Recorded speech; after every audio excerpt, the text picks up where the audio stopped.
नमस्ते बच्चों। संज्ञानात्मक विकास के बारे में हम लोग पढ़ रहे हैं और संज्ञानात्मक विकास का भाग 1 हम पढ़ चुके हैं।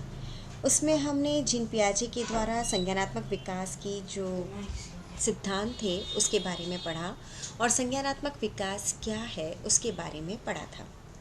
आज हम संज्ञानात्मक विकास का भाग 2 पढ़ेंगे। संज्ञानात्मक विकास की अवस्थाएं।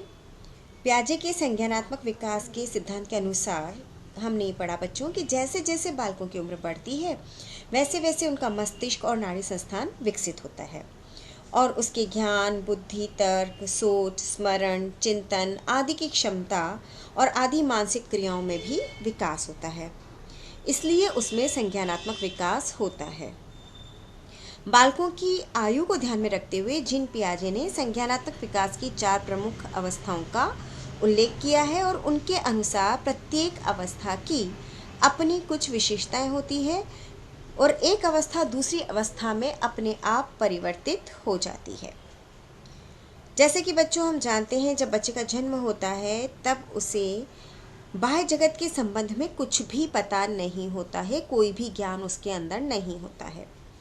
लेकिन उम्र बढ़ने के साथ साथ और संवेदी अंगों के माध्यम से वो बाह्य उद्दीपकों यानी कि एक्सटर्नल स्टिमुलाई के प्रति अपनी प्रतिक्रिया व्यक्त करता है और बाह्य जगत के प्रति भी उसका धीरे धीरे ज्ञान बढ़ता रहता है। तो पियाजे के संज्ञानात्मक विकास की प्रमुख 4 अवस्थाएं हैं। सबसे पहली है संवेदी पेशीय अवस्था या संवेदी देहिक अवस्था। ये अवस्था बच्चों जन्म से 2 वर्ष की अवस्था होती है। संवेदी पेशीय अवस्था हम इसे कहते हैं। इस अवस्था में शिशु अपने संवेदी अंगों से तथा शारीरिक क्रियाओं से, संवेदी अंग कौन से हो गए जिनमें कि सेंसेस जिनसे कि पता चलते हैं, संवेदी अंगों से और शारीरिक क्रियाओं से बाह्य वातावरण के संबंध में ज्ञान अर्जित करता है कि बाह्य वातावरण में क्या चीज़ कैसी है। शिशु अपने हाथों, पैरों, आँखों, कानों, नाक, मुंह आदि अंगों से कार्य करता है और उसकी बुद्धि उसके कार्यों के द्वारा व्यक्त होती है। हम कहते हैं ना कि बच्चा बहुत स्मार्ट है, इसको इतनी सी उम्र में ये भी आता है, वो भी आता है, ये कर लेता है, वो कर लेता है ना।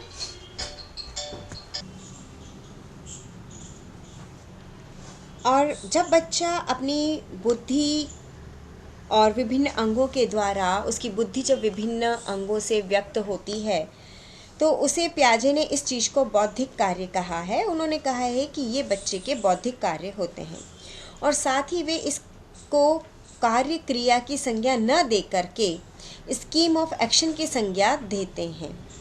उनका मानना है कि 2 वर्ष के बच्चों में एक्शन के यानी कि क्रियाओं के सेट पाए जाते हैं। उम्र बढ़ने के साथ साथ जैसे जैसे बच्चे में चक्रीय प्रतिक्रिया के द्वारा पहली स्कीम का निर्माण होता है और उसमें अनुकूलन एवं परिवर्तन होता चला जाता है। चक्रीय परिवर्तन प्रतिक्रिया क्या है बच्चों? चक्रीय प्रतिक्रिया से तात्पर्य है कि बालक अनजाने में ही एक क्रिया की बार बार पुनरावृत्ति करता है। एक 5-6 माह के बालक के वाणी का विकास का बच्चों अगर हम 5-6 माह के बालक की वाणी का अगर हम अवलोकन करते हैं तो बालक अनजाने में ही आ, ई, बा, मा, उ आदि शब्दों का उच्चारण करता है और उच्चारण के साथ इनकी पुनरावृत्ति भी करता है। ठीक है, तो ये जो पुनरावृत्ति होती है इसको हम चक्रीय प्रतिक्रिया कहते हैं। सेंसोरीमोटर अवस्था जो कि हम ये पढ़ रहे हैं संवेदी देहिक अवस्था, इसमें 3 प्रकार की प्रतिक्रियाएं होती है। प्राथमिक प्रतिक्रिया, द्वितीयक और तृतीयक। और पियाजे ने संज्ञानात्मक विकास के इस संवेदी देहिक अवस्था को वापस 6 भागों में बांटा है। सबसे पहली है 1 से 4 माह की अवस्था।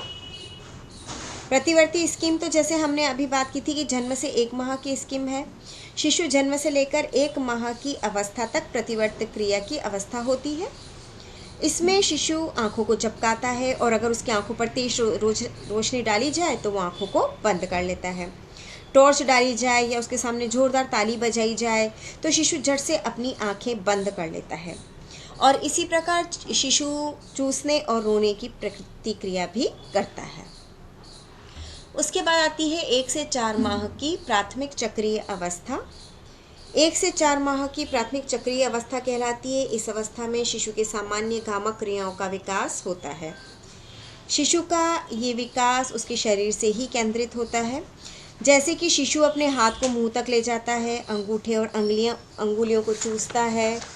इसके अलावा हाथ पैर फेंकता है, हाथ पैरों को इधर उधर तेज़ी से घुमाता है, और हमें नहीं पता होता है, बच्चा भी नहीं समझ पाता, और इन प्रतिक्रियाओं को वह पुनरावृत्ति बार बार अनजाने में करता है। वह अपने पैर के अंगूठे को मुंह तक ले जाता है और उसे भी चूसने लगता है। तो प्राथमिक चक्रीय अवस्था में शिशु पहली बार, यानी कि 1 से 4 माह की अवस्था में पहली बार शिशु अनुकरण की कोशिश करता है। 3 माह की अवस्था में माता को पहचानने लग जाता है। तो जैसे ही माता को देखता है वो प्रतिक्रियाएं व्यक्त करना शुरू कर देता है। इन्हीं अवस्था में बालक अपनी आँखों को चारों ओर घुमाता भी है, सिर को इधर उधर घुमा करके देखता है कि ध्वनि कहाँ से आ रही है, माँ की आवाज़ सुनता है तो अपना चेहरा सिर उस तरफ घुमाने की कोशिश करता है। अगली अवस्था होती है द्वितीयक चक्रीय प्रतिक्रिया, 4 से 8 माह की। इस अवस्था में शिशु में उद्देश्य पूर्णता आने लगती है, यानी कि बालक व्यवहारों की जो पुनरावृत्ति करता है ना, बार बार जो दोहराता है, वो किसी उद्देश्य की पूर्ति के लिए ही करता है। जैसे कि अपनी माँ और परिचितों को देख करके हाव भाव प्रकट करना, ताकि उसे जल्दी से गोद में उठा लिया जाए और उसे प्यार करें। और अगर माँ गोद में नहीं उठाएगी तो बच्चा रोने लग जाता है, क्योंकि 6 माह का शिशु सहारे से थोड़ा थोड़ा बैठने लगता है और पेट के बल सरक करके एक स्थान से दूसरे स्थान पर भी जाने लगता है। इसके बाद अवस्था होती है द्वितीयक चक्रीय प्रतिक्रिया का समन्वय, जो कि 8 से 12 माह की अवस्था है। इसमें शिशु के कार्यों में बच्चों अब पूर्ण रूप से उद्देश्य पूर्णता आ जाती है। उसका व्यवहार एवं उसका लक्ष्य जो होता है वो निर्देशित होता है। अब वो क्या करता है, प्राथमिक में और अन्य प्रतिक्रियाओं में समन्वय स्थापित करने की कोशिश करता है। अब वो अपनी पुरानी युक्ति और तरकीब, जो कि हमने पिछले व्याख्यान में पढ़ा था, उसको नवीन युक्ति के साथ, नवीन तरकीब के साथ भी जोड़ता है। तो अब हमें उसके व्यवहार में अंतर देखने को मिलता है। यदि एक बार अपने अंगूठे को मुंह में डालता है और उसे चूसता है और उसे अच्छा लगता है और आनंद की अनुभूति होती है, तो वो बार बार अंगूठे को मुंह में ले जाता भी है और चूसता भी है। अधिकांश क्रियाएं जानबूझकर बालक करता है। वो खिलौने को बार बार ज़मीन पर फेंकना उसे आनंद की अनुभूति देता है। इसी प्रकार अंगूठा चूसने से उसको आत्मिक संतुष्टि मिलती है।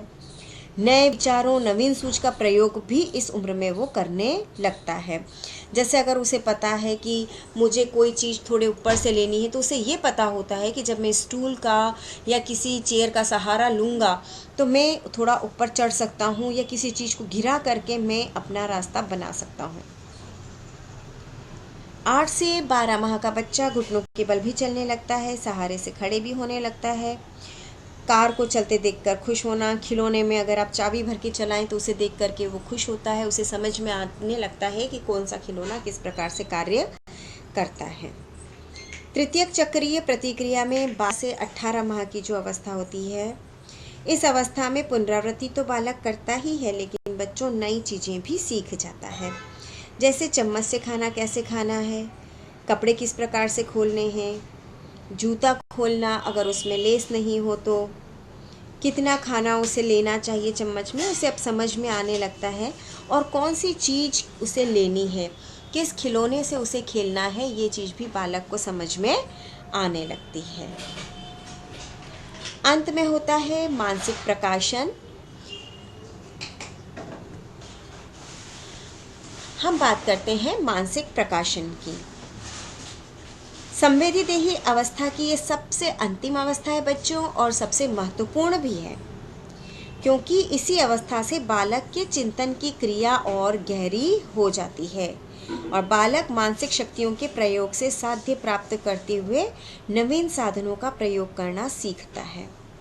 जैसे बालक को दिखा करके ये कहा जाए कि देखो ये खिलौना हवा में उड़ा और हमने हाथ से छुपा लिया, तो वो बालक को ये समझ में आता है कि इसे उड़ाया नहीं गया बल्कि इसे मेरे सामने कहीं छिपाया गया है। वो इस चीज़ को समझने लगता है और इस उम्र में बालक छुपाई हुई चीज़ों को भी ढूंढ निकालता है और चाहे कोई उसे कहीं भी छुपाए वो इस चीज़ को समझ लेता है। यानी कि अब इस अवस्था में वो स्वतंत्र रूप से कई क्रियाओं को करना सीख जाता है, छोटे छोटे वाक्यों को तुतला कर बोलता है, नए और पुरानी ड्रेसेस में भेद करना समझ जाता है और अचानक कोई समस्या जो कि बच्चों के लायक की समस्या है उसके सामने आती है तो वो उसका भी समाधान करना सीख जाता है।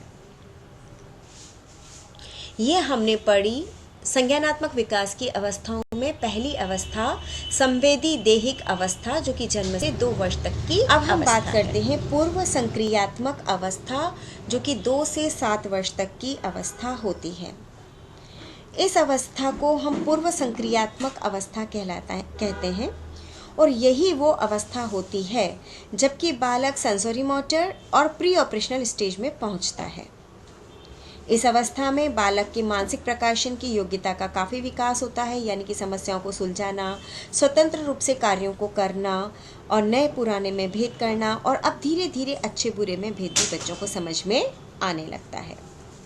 इस अवस्था के बालक अपने पूर्व की सूचनाओं, विचारों, घटनाओं आदि का प्रकाशन तो बच्चों करते ही हैं, लेकिन साथ में इनका कंजर्वेशन यानी कि इनका संग्रहण भी करते हैं। अब बालक धीरे धीरे स्व केंद्रित नहीं रहता है, वो समूह प्रेमी बनता है और दूसरों के संपर्क में आकर के ज्ञान सीखता है और अपने विचारों का आदान प्रदान करना सीखता है।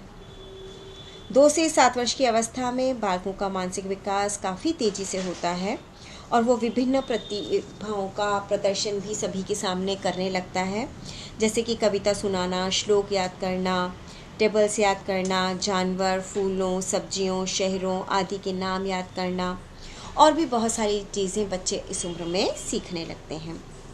खेल के द्वारा, अनुकरण के द्वारा, चित्रांकन, भाषा आदि के माध्यम से भी वो अपने ज्ञान को बढ़ाता है और वातावरण को समझने की भरपूर कोशिश करता है। हालांकि बच्चों, पियाजे का यह मानना है कि भाषा हमारे मानसिक प्रकाशन का सबसे सशक्त और महत्वपूर्ण माध्यम है। इसके द्वारा हम जो सोच रहे हैं, जो चिंतन कर रहे हैं, तर्क, विश्लेषण आदि जो हम कर रहे हैं उसका प्रकाशन कर सकते हैं और साथ ही वातावरण में जो घटनाएं घटित हो रही है उन पर भी अपनी प्रतिक्रिया व्यक्त कर सकते हैं। लेकिन बच्चों वे ये नहीं मानते कि बालकों के संज्ञानात्मक विकास में भाषा का महत्वपूर्ण स्थान है। वो ये मानते हैं कि सेंसरी मोटर अवस्था में ही, यानी कि जो हमने संवेदी देही अवस्था पढ़ी थी 2 वर्ष तक की अवस्था, उसमें ही बालकों के मन मस्तिष्क पर जिन वस्तुओं, घटनाओं आदि का चित्र अंकित हो जाता है उन्हीं से शब्दों को जोड़ लेते हैं। अर्थात बालक के दिमाग में वस्तुओं का प्रतिबिंब बनता है और उन्हीं से मिलते जुलते शब्दों को जोड़ करके वो अपनी प्रतिक्रिया व्यक्त करते हैं। जैसे छोटे छोटे बच्चे सभी चलने वाली वस्तुओं को क्या समझते हैं कि सभी चीज़ें जीवित हैं और कार, मोटर गाड़ी, रेलगाड़ी, साइकिल, ट्राईसाइकिल ये सभी उनकी नज़र में क्या है, जीवित वस्तुएं हैं। लेकिन धीरे धीरे जैसे जैसे उन्हें यह ज्ञान होता है कि ये वस्तुएं जीवित नहीं है, जीवित वस्तु वो ही होती है जो कि सांस लेती है, तब वो थोड़ा सा अंतर करने लग जाते हैं। बच्चों, जीन पियाजे का ये भी मानना था कि इस अवस्था के बालकों में संज्ञानात्मक परिपक्वता का अभाव पाया जाता है। वो क्या करते हैं कि समस्या के केवल एक ही पक्ष पर अपना ध्यान केंद्रित करते हैं, दूसरे पक्ष के बारे में सोच ही नहीं पाते। वो वातावरण में घटित होने वाली कई घटनाओं को देखते हैं, समझते हैं, प्रतिक्रिया व्यक्त करते हैं। जैसे कि बच्चा इंद्रधनुष को देखता है, बारिश आने के बाद जो बनता है ना बच्चों, उसको बच्चा देखता है, समझता है, सुंदर लगता है, प्रसन्न होता है, खुश होता है, ताली भी बजाता है। लेकिन उसके लिए ये समझना मुश्किल है कि आकाश में इतना सुंदर सतरंगी इंद्रधनुष का निर्माण किस प्रकार हुआ और कैसे हुआ। यद्यपि बच्चों, इस अवस्था का बालक सोच विचार कर कार्य करता है, लेकिन उसकी जो सोच होती है वो एक तरफा होती है। यदि उसे खेलना अच्छा लगता है तो तब वो खेलता है, नहीं लगता है तो वो नहीं खेलता है। और बच्चों, यही वो अवस्था होती है जब वो स्वयं के बारे में सोचता है। दूसरों के बारे में सोचने में असमर्थ होता है। उसकी हर बात किससे जुड़ी हुई होती है? मैं से, खुद से, स्व से, अपने आप से ही जुड़ी हुई उसकी सारी बातें होती हैं। हालांकि इस अवस्था में उसका मानसिक विकास तीव्र गति से होता है और विभिन्न समस्याओं का समाधान भी स्वयं ढूंढ लेता है। लेकिन उसकी हर बातचीत में मैं, मेरा खिलौना, मेरा स्कूल, मेरे पापा, मेरी मम्मी, इस तरह से उसके दिमाग में चीज़ें सेट रहती हैं। तो ये हमने द्वितीय अवस्था पढ़ी, जो कि पूर्व संक्रियात्मक अवस्था कहलाती है। आगे जो अवस्थाएं हैं बच्चों, जैसे कि मूर्त संक्रियात्मक अवस्था जो कि 7 से 11 वर्ष की होती है, औपचारिक संक्रियात्मक अवस्था जो कि 11 वर्ष से प्रौढ़ावस्था तक होती है, वो हम बाद में अगले व्याख्यान में पढ़ेंगे। धन्यवाद।